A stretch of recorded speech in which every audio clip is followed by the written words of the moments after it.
Welcome to Suman TV. నేను మీ కిరణ్. ఈరోజు మనం ఏలూరు జిల్లా ద్వారకాపురంలో ఉన్నాం. మార్కెట్ యార్డ్లో ఉండడం జరిగింది. అయితే వచ్చే నెల మార్చి 21, 22న గో అందాల పోటీలు జరుగుతూ ఉన్నాయి.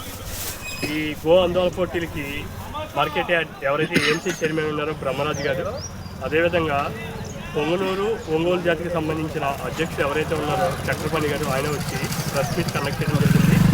ఇలాంటివి ఇంకా మునుముందు ఇలాంటి కార్యక్రమాలు చేయటం ద్వారా ఇంకా జాతీయ స్థాయిలో మన పొంగనూరు అలాగే ఒంగోలు జాతి యొక్క అభివృద్ధి ఎలా ఉంది ఏంటి అనేవి కూడా తెలుస్తుందని చెప్పి వాళ్ళిద్దరూ చెప్పడం జరిగింది.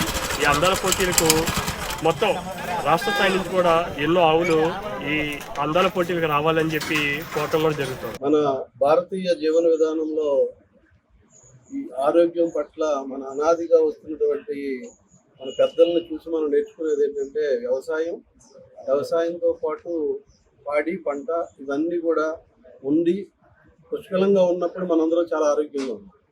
కానీ ఇప్పుడు కొత్త వంగడాలు, హైబ్రిడ్ వెరైటీలు అంటూ ఈ పాత పద్ధతులను మనం ఎప్పుడైతే దూరంగా పెట్టి ఈ శాస్త్రీయ పద్ధతులకి అనుగుణంగా ముందుకెళ్తూ పాత పద్ధతులను పక్కన పెట్టామో, ఎప్పుడైతే ఈ ఈ మన పాత పెద్దలు అందించిన అవన్నీ కూడా మనం ఈ పశు సంపదను కూడా పక్కన పెట్టి కొత్త జాతులకు వెళ్ళడం, వాటి నుంచి వచ్చేటువంటి పోషకాలన్నిటికీ దూరం అయ్యి మనం ఈరోజు అనారోగ్యం పాలవుతున్నాం. ఇవాళ చూస్తున్నట్టయితే తెలుగు రాష్ట్రాలకి చాలా ప్రతిష్టాత్మకమైనటువంటి ఒంగోలు మరియు పొంగనూరు జాతిని కూడా ఈ రోజున నిర్వీర్యమైపోయే పరిస్థితి ఈ రోజున మనం చూస్తున్నాం. కానీ వాటి వల్ల ఇవాళ సేంద్రియ వ్యవసాయం అనేది ఆ పశువులు ఉన్నప్పుడే ఈ సేంద్రియ వ్యవసాయం చేయగలం అనే దాని మీద అందరూ కూడా ఇప్పుడు మళ్ళీ కొత్తగా ఆ నిర్ణయానికి రావడం, అందరిలోనూ మార్పు స్పష్టంగా కనిపిస్తుంది. కాబట్టి ఈ జాతుల్ని మళ్ళీ ఈ రెండు తెలుగు రాష్ట్రాల్లోనూ కాకుండా ఇక్కడి నుంచి ప్రతి రాష్ట్రంలోనూ, అలాగే ఇక్కడ బ్రెజిల్ మన బ్రీడ్ బ్రెజిల్ వరకు వెళ్ళి వాళ్ళు ఎంతో గొప్పగా వాటిని డెవలప్ చేసిన సందర్భం ఇక్కడ ఉన్నటువంటి మిత్రులు చక్రపాణి గారు లాంటి పెద్దలు కూడా, వాళ్ళందరూ కూడా బ్రెజిల్ వరకు వెళ్ళి మన బ్రీడ్ ఇక్కడి నుంచి వెళ్ళి అక్కడ వాళ్ళు ఏ రకంగా డెవలప్ చేశారో చూశారు. కానీ మనం ఎక్కడ పుట్టినటువంటి ఈ జాతి మనం సరిగ్గా పట్టించుకోవడం వల్ల ఇక్కడ మనం దాన్ని ఉనికి కోల్పోయే ప్రమాదం పడింది. కాబట్టి వీటిలన్నింటినీ కూడా మనం పరిరక్షించుకునే విధంగా, వీటికి ప్రోత్సాహం కల్పించే విధంగా మనం వీటికి ఒక పోటీలు నిర్వహించే విధంగా ఇప్పటి నుంచో ఈ కార్యక్రమం ద్వారకా తిరుమల దేవస్థానం సన్నిధిలో ఈ వ్యవసాయ మార్కెట్ కమిటీ ఆధ్వర్యంలో ఇది జరుగుతూ వస్తుంది. అలాగే ఈ సంవత్సరం కూడా మార్చి 20, 21, 22 తేదీల్లో ఇక్కడ మళ్ళీ ఈ కార్యక్రమం చేయడానికి గో సమ్మేళనం పేరుతోటి ఈ కార్యక్రమం చేయడానికి నిర్ణయించడం అయింది. అలాగే దీనికి సంబంధించినటువంటి వివరాలన్నీ కూడా మిత్రులు చక్రపాణి గారు మీ అందరికీ అందిస్తారు. దీంట్లో మన ద్వారకా తిరుమల దేవస్థానం వారు కానీ, ఇక్కడ మా వ్యవసాయ మార్కెటింగ్ నుంచి మేము కానీ, అలాగే ఎమ్మెల్యే గారికి కూడా ఈ కార్యక్రమం మీద ఆల్రెడీ మాట్లాడడం జరిగింది. ఆయన కూడా 100% ఈ కార్యక్రమాన్ని ముందుకు తీసుకెళ్దామని చెప్పడం జరిగింది. అలాగే పశు సంవర్ధక శాఖ వారు కూడా ఈ కార్యక్రమానికి వాళ్ళందరూ కూడా ఇన్వాల్వ్ అయ్యి ఈ కార్యక్రమాన్ని నిర్వహిస్తారు. అలాగే ఈ 3 రోజుల కార్యక్రమాల్లో నేను స్వయంగా విజిట్ చేసి, ప్రజలు విజిట్ చేసి అవన్నీ చూసి రావడం జరిగింది. అక్కడ జాతిని ఎలా అభివృద్ధి చేశారు, ఈ బ్రీడ్ డెవలప్మెంట్ ఎలా జరిగింది, పాల సార ఎలా అభివృద్ధి చేశారు, ఇవంతా కూడా వాళ్ళు చాలా టెక్నాలజీని ఉపయోగించుకున్నారు.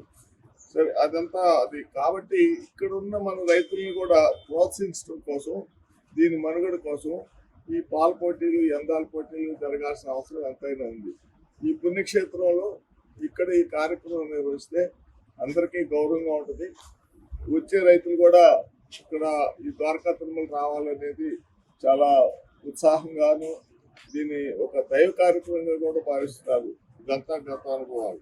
కాబట్టి పెద్దలు మా మార్కెట్ యార్డ్ చైర్మన్ గారు శ్రీ బ్రహ్మరాజు గారు, అలాగే స్థానిక ఎమ్మెల్యే గారు, వీరందరూ సహకారంతో ఈ యొక్క కార్యక్రమం నిర్వహించడానికి వారిని అడిగిన వెంటనే దీన్ని మేము బాధ్యతగా తీసుకొని నిర్వహిస్తామన్నారు.